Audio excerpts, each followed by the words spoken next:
For today's video, I will be interviewing Mr. Alberto Galvan. Mr.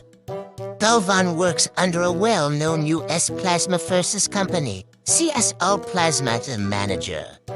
In this interview recording, Mr.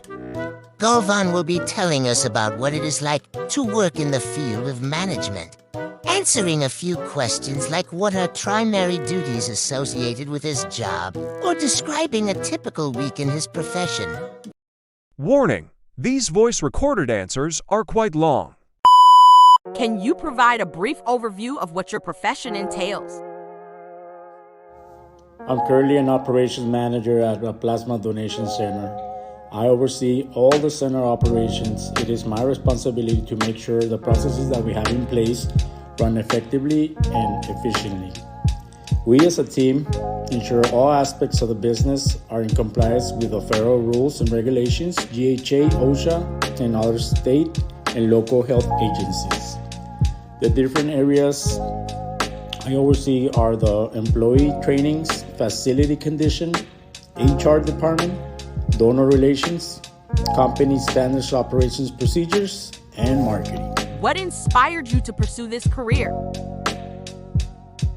What inspired me to pursue this career as an operations manager was to be able to use my skills and experience and be able to manage the everyday operations of the business and see how my decisions have impact in the business, the staff, and our donors. Could you describe a typical day or week in your profession? Although all days have different challenges and not all days are the same, I would describe one of my days at work being very productive and making sure everything runs smoothly. For that to happen, we got to make sure we have the right people in the right place at the right time. You got to make sure all equipment is working properly and making sure all staff is focused on the processes. What are the primary responsibilities or duties associated with your job?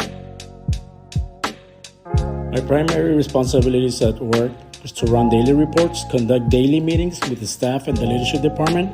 We also got to make sure we all provide great customer service and maintain a good donation flow in the center so that we can process our donors in a fast and safe manner.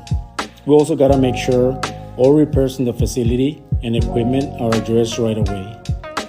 All employees must complete all their trainings, and it's our responsibility to make sure they do it. What qualifications or education are typically required for someone to enter this profession? The company requires to have a minimum of 4 years experience in management or a bachelor's in business administration or a related field. What do you find most rewarding about your job? What I find most rewarding in what I do is the fact that the decisions that the leadership department makes has an impact in the staff and the business. It is very rewarding to see how working as a team and motivating the staff to do great things can have a positive impact in the processes and the safety of our donors. How do you see the future of your profession evolving in the next decade? I see the future of my profession in the next decade by having a higher position that requires higher responsibilities in the company. Are there any specific skills or qualities that are particularly important for success in this profession?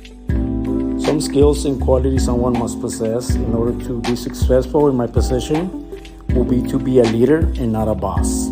One must be a people's person in order to understand the staff and our donors. Patience is a very important quality someone must possess in order to not get stressed and focus in addressing all obstacles the position might bring you on a daily basis. How do you maintain a work-life balance in your profession? It is very important to leave all issues in our personal lives outside of work, and to leave all stress that work might give us outside of our personal lives. Controlling stress in and out of work is essential in order to be successful and maintain that balance between work and our personal life. And for our last question, Mr. Galvan, is there anything else you think people should know about your profession? My profession is that in order to be a successful manager, one must possess skills such as controlling stress, multitasking, being a people's person, train and develop your staff, and the most important one, to be a leader and not a boss. And there you have it. Thank you, Mr. Galvan, for your time and deep insight on today's management intel. Thank you for watching.